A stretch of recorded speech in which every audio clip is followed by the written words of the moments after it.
Imagine for a moment standing with your soul wide open, arms stretched towards someone you believed would never betray you. You spoke honestly, you offered your heart freely, you gave your trust not because you were naive, but because you believed that sacred things like faith, loyalty, and spiritual connection would be honored. But then, in the stillness of your most vulnerable hour, something shattered, not your body, not your bank account, but your spirit. And it was not the stranger who did this, it was the one you trusted. Spiritual pain is the deepest kind of pain. It is not the kind that bleeds, it is not the kind that bruises, it is the kind that echoes in the soul's quiet places, where only you and God dwell.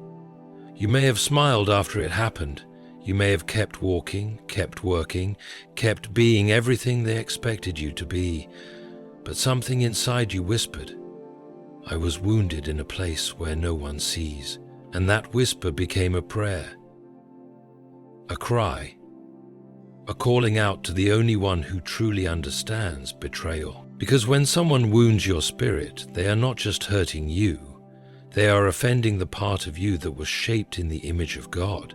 And that is no small matter. This is why God is not indifferent. This is why God takes it personally. The one who knit your soul in secret will not let your suffering be forgotten. For those who trampled your spirit while pretending to be your sanctuary, He is coming with justice. They may not feel it now, but regret is on the horizon. Ask yourself this: why do those we trust have the power to break us so deeply? Why does spiritual pain linger longer than physical pain? Why does the betrayal of someone who once prayed with us cut deeper than the cruelty of an enemy? Perhaps it's because spiritual trust is a sacred bond. It is the offering of your soul into the hands of another. It is holy, and when it is violated, heaven notices. But here is where the story begins to turn. What if God allowed this pain not to destroy you, but to expose what was never pure in them? What if this breaking was the only way to reveal their falsehood? What if the one who appeared righteous was a deceiver? And your suffering is the key that unlocks their downfall. There is a justice that does not roar. It moves silently, patiently. It watches those who twist truth for their benefit, who wear spirituality as a disguise. And when the time is right, it unmasks them. Not to satisfy your revenge, but to honor your pain. God is not sleeping through your suffering. He is storing every tear, every cry, every silent ache. And when the weight of their spiritual betrayal reaches heaven's threshold, God will respond. Now, let us walk through the journey. 7 powerful truths that will reveal how God turns betrayal into justice. How your spiritual hurt becomes the very lesson that humbles those who caused it. They pretended to be spiritually pure, but God saw the hidden poison. Some people do not come dressed in deception, they come cloaked in purity. They speak in gentle tones, quote scripture with ease, and move with the illusion of grace. Their words drip with honey, their intentions appear noble, and they blend so effortlessly into circles of light that no one notices the shadow coiling beneath. And then there's you, pure in heart, faithful in trust, opening your spirit to what looked like godliness. You weren't blind, you weren't foolish, you simply believed what they showed you. You wanted to believe that their kindness was real, that their presence was safe, that their prayers were sincere. But beneath that surface, they were feeding on spiritual power, not to bless, but to control, not to uplift, but to dominate. Their presence in your life wasn't a gift, it was a trap, built slowly, patiently, with the precision of manipulation. And while you extended grace, they plotted harm. They never revealed the poison they carried inside. They smiled as they delivered it. They didn't attack like a wolf. They wore the robes of a shepherd.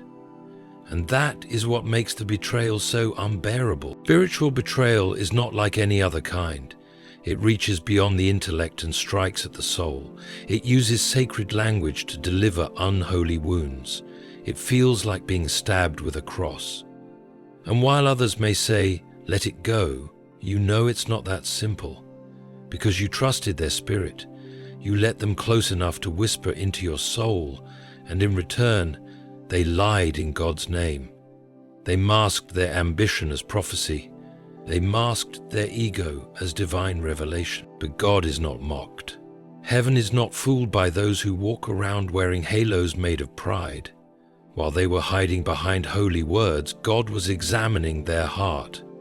He saw the bitterness. He saw the manipulation. He saw the envy, the insecurity, the hunger to appear spiritual while being far from Him. And while they may have deceived many, God has never been among their fooled audience. What you need to know now is this: God sees purity not as a performance, but as a posture of the soul. And when someone pretends to be spiritually clean but harbors darkness, they are writing their own sentence. Their downfall will not come with noise. It will come with exposure. Their fake light will flicker. Their hidden poison will leak. And all that was disguised will be revealed in full. Not because you sought revenge, but because God responds when spiritual purity is desecrated. He defends the souls who were injured while seeking Him sincerely. They used your trust to wound you, but God will turn that trust into their trap. Trust is the most sacred currency between souls. It's not given lightly. It's earned slowly, shaped over time, built through shared silence, tender words, and acts of spiritual intimacy. You offered that trust not because you were weak, but because you were honest. You believed that when someone speaks of God, when they talk of healing and prayer, when they walk alongside you in moments of spiritual vulnerability, they are offering truth. You believed that their spirit had your best interest at heart. You let your guard down because your soul longed to connect, not to compete. You weren't playing games. You were searching for spiritual safety. And so you gave them your trust. You told them your battles. You let them see the soft, trembling parts of you, the parts you hid from the rest of the world. You opened your spirit because you believed they would cover it, not exploit it. But what did they do with that trust? They weaponized it. They took your openness and used it as leverage. They took your honesty and turned it into ammunition. They used what was sacred to you as a stepping stone for their own agenda. And in doing so, they didn't just hurt you, they trespassed against God. Because trust is not just a human exchange, it is a divine responsibility. To be trusted by another soul is to be handed something holy. And when someone uses that trust to harm, they are not only breaking relationship, they are breaking covenant. They think they've won. They think their manipulation has gone unnoticed. But what they fail to see is that the very trust they used against you will be the thing that ensnares them. God is a God of justice, but His justice is often poetic. He doesn't strike with fury. He unravels the plans of the wicked through the very doors they opened. They used your trust to build their throne, but that throne will collapse under the weight of their deceit. They built their image on your silence, but that silence will soon scream with evidence.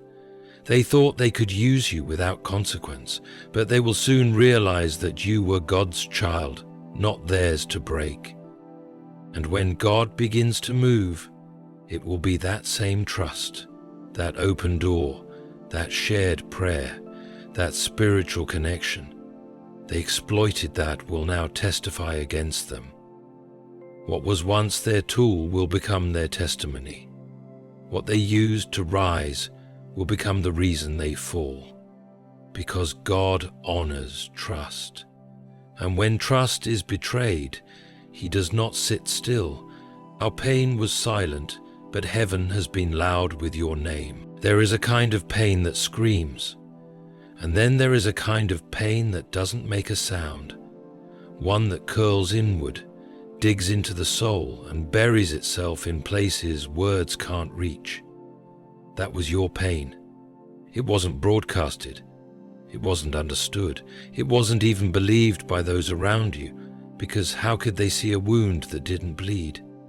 How could they measure the destruction caused by spiritual betrayal? To them, you seemed fine. You walked the same path, wore the same smile, kept the same rhythm, but inside, you were fractured, quietly, slowly, deeply. You carried your pain like a secret because you feared being misunderstood. You didn't want to appear bitter, dramatic, or broken, so you spoke gently even when you were torn. You forgave out loud while screaming internally. You remained calm in conversations even when your soul was roaring for justice. You cried only in the privacy of prayer, hoping that somehow your tears would matter in a world where only noise seems to get noticed. But let me tell you a mystery that the world does not understand. Silence is not silence in heaven. While your pain may have been hidden from people, it was not hidden from God. Every sigh, every shiver, every moment you swallowed your hurt rather than lash out, it echoed in the courts of heaven. Angels stood still. God leaned in. Because spiritual pain is never just emotional. It is sacred. It's what happens when someone touches your soul without reverence. And when that pain is endured in silence, with restraint, with dignity, it becomes something holy in God's eyes. You must understand this. Heaven does not require noise to act. It does not need witnesses to bring justice. It needs truth. And your truth, though unspoken, has not gone unnoticed. While you whispered prayers into the dark, God was already arranging light. While you sat in silence, He was writing your name into redemption. You thought you were alone, but all of heaven stood behind you. Those who hurt you in secret believed they would never be exposed. They counted on your silence. They thought your dignity was weakness. They thought your restraint was surrender. But what they didn't realize is that your silence wasn't an absence of power. It was the presence of God within you. And God listens differently. God sees what man cannot. While they thought they had gotten away with it, heaven had already begun writing their regret. They mocked your faithfulness, but God will show them the cost of mockery. Faithfulness is not a trait, it is a covenant. It is a quiet decision made over and over again, even when no one sees, even when no one claps. You were faithful. You stayed when it was easier to walk away. You believed when you had every reason to doubt. You honored your word. You prayed for them, encouraged them, supported them, even when their actions gave you every reason to stop. And for that, you were mocked. Not always openly, no. Mockery often wears a soft voice. It laughs in private. It dismisses your sacrifices as weakness. It calls your goodness gullibility. They looked at your loyalty and smirked behind closed doors. They took your patience for stupidity, your endurance for ignorance. They gossiped about the very love you gave them.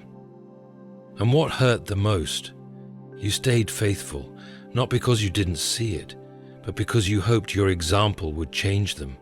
You hoped they'd recognize the beauty in faithfulness, but instead they chose mockery. And yet, every act of mocking faithfulness is a seed sown into future regret. Because faithfulness in God's eyes is never wasted. It is currency in the kingdom of heaven. While they laughed, God was recording. While they sneered, God was watching. They didn't know they were mocking something sacred. They didn't know that to belittle faithfulness is to insult the very nature of God. And that is no small offense. What they fail to realize is that mockery always has a cost. Because when you mock what is holy, you invite what is heavy. They thought they were clever. They thought they were rising above you, but faithfulness always outlasts false elevation. It may look like they're winning for a while. They may gain applause, They may collect followers, they may shine on the surface, but God sees the heart, and He defends the faithful with fire. There is a reckoning for every laugh they offered at your expense, every eye roll behind your back, every sarcastic comment. God remembers. Not to punish for punishment's sake, but to balance the scale. They thought faithfulness was foolishness. They thought devotion was a weakness, to be mocked. But God will show them that it was a crown, and they missed it.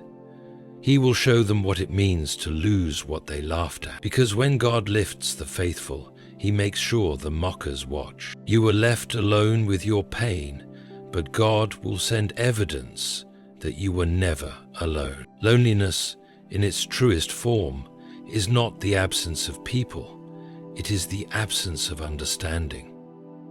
And that is the kind of loneliness you endured. Not a lack of company, but the aching realization that no one truly saw what you were going through. You walked through days, surrounded by others, but none of them noticed the weight you carried in your spirit. You laughed when expected. You performed your duties. You wore the mask that the world demands from those who suffer silently. But inside you were sinking. You were left in a storm without shelter, and the ones who should have held your hand vanished when the winds began to howl. The ones who hurt you didn't just wound your spirit, they abandoned it. They walked away from the aftermath they created. They wounded and then watched, expecting you to collapse in isolation. They assumed that the silence they forced upon you would be enough to destroy you. But what they never understood is that when people walk away, God draws closer. When the room empties, heaven enters. You felt alone, but you were never abandoned. You cried, but your tears never fell to the floor. They were caught by hands you could not see. God was there. In the aching silence, in the sleepless nights, in the breathless prayers whispered into the void.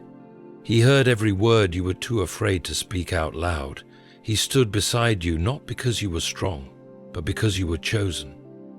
And what was meant to isolate you became a sacred space of divine intimacy. Now, God is not just a witness to your pain. He is the author of your healing, and He will not allow your suffering to be erased. In due time, He will send signs, clear, undeniable evidence that you were never alone.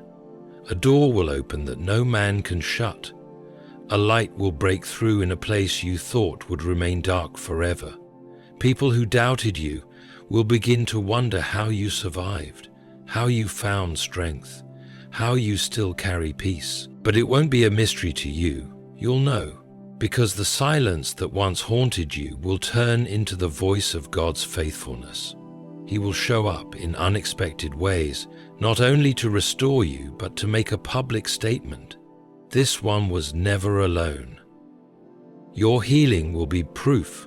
Your elevation will be a testimony. And those who left you in the wilderness will watch as God builds a garden in that very place.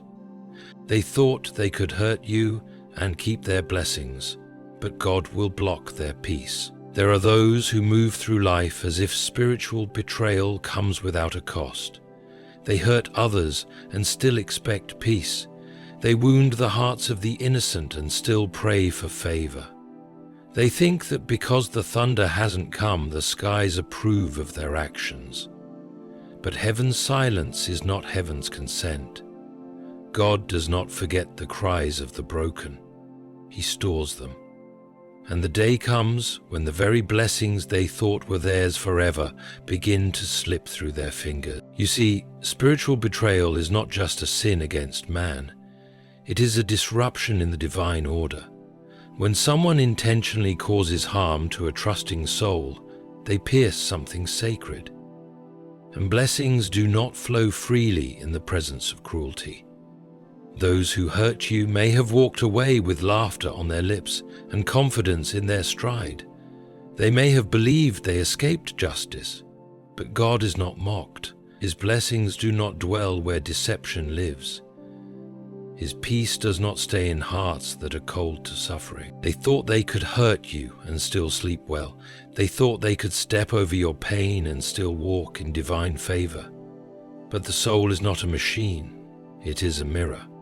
And the cruelty they reflected toward you will now echo in their own lives, not through thunder, not through flames, but through a slow, unraveling loss of peace, a restlessness that visits them in the quiet, a blessing that once flowed effortlessly will now become hard to hold.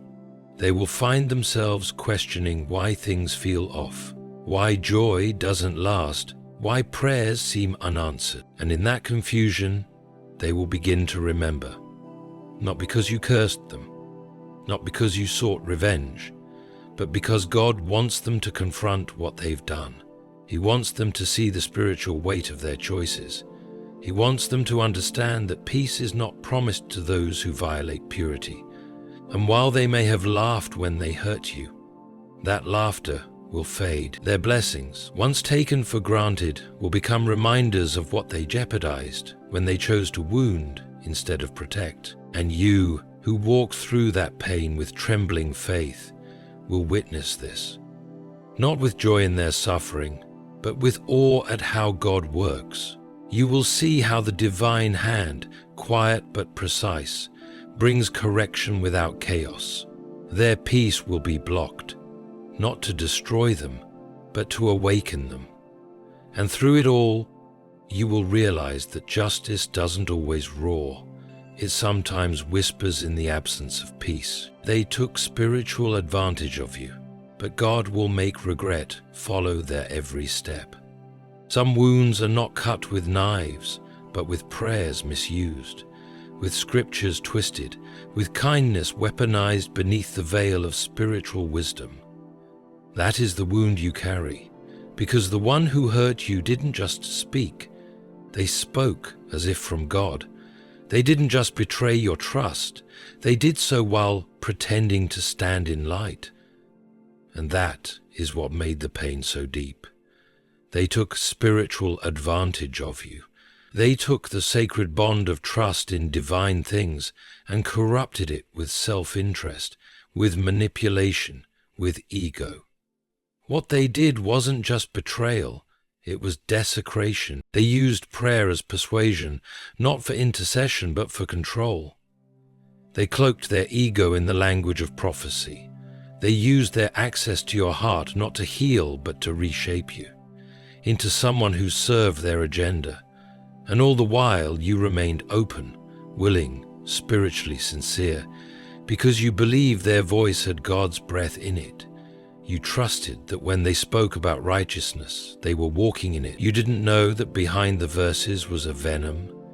You didn't know the same voice that said, "I'm praying for you," was silently plotting to use your brokenness as a platform for their own power. Spiritual advantage is one of the most dangerous forms of harm. It manipulates what is pure, it invades what is sacred, and it convinces the victim that their suffering is somehow holy, somehow deserved. You began to doubt yourself. You wondered if your discernment was flawed, if you were weak, if maybe your spiritual pain was your fault. That's what spiritual manipulators do best. They shatter you and convince you to clean it up as worship. But God was watching. He saw how they used His name to mask their schemes. He saw how they built their image by standing on the bruises they gave to others. And there is a justice in heaven that moves with terrifying precision when someone dares to touch His sacred truth with filthy hands.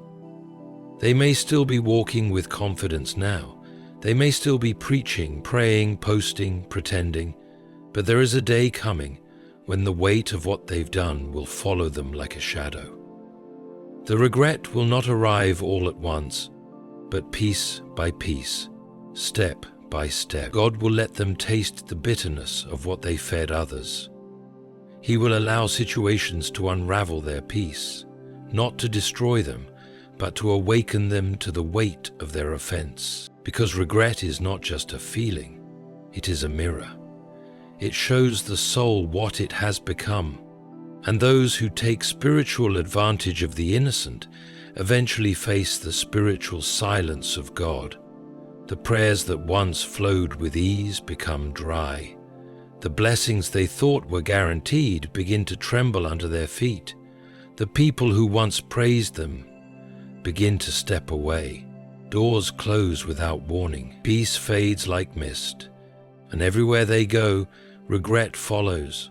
Not because of you, but because God remembers. Your pain has not been in vain. What they did in secret will follow them publicly. The trust they abused will rise up to confront them. And the same God they pretended to represent will now be the judge who stands against them. He does not take lightly the suffering of those who were spiritually sincere. He does not let unrepented manipulations sit quietly in his sanctuary. He will move, not with vengeance, but with holy correction, and regret will be their guide back to truth, if they choose to listen. But until then, they will feel it, in moments they can't explain, in opportunities that slip through their fingers, in peace that disappears without cause. The regret they thought would never come will begin to whisper through the halls of their mind. It will sit beside them in silence. It will walk with them through their victories. It will greet them in the morning and speak again before sleep. Because you were not just a person they hurt. You were a temple they entered without permission. And now, regret will be the consequence. God chooses to awaken their conscience. You did not deserve the spiritual pain you endured. You did not invite it. You did not create it. You trusted with purity, walked in sincerity, and opened your heart in sacred vulnerability. And for that you were wounded in the most intimate place of your soul. But heaven never looked away. What others ignored, God recorded. What others dismissed, He has been shaping into justice behind the scenes. There will come a day, not just of healing for you, but of reckoning for them. Not because you wished it, not because you prayed for their downfall, but because God is a protector of the pure in heart. He defends those who were sincere when others were deceitful. He restores the crushed in spirit and confronts the proud who stood on others to feel tall. And when that day comes, you won't need to lift a hand or speak a word. God will do what only He can do. The trust you gave will become your testimony. The silence you kept will become your strength. The pain you carried will become your crown. And their actions, cloaked in false light, will collapse beneath the weight of divine truth. So walk forward now, not in bitterness, but in boldness. Your story is not over. Your spirit is not broken. You are not defined by what they did to you, but by the one who will raise you because of it. Let them regret. Let God deal, and let your soul rest in the knowledge that justice does not always arrive loudly, but it always arrives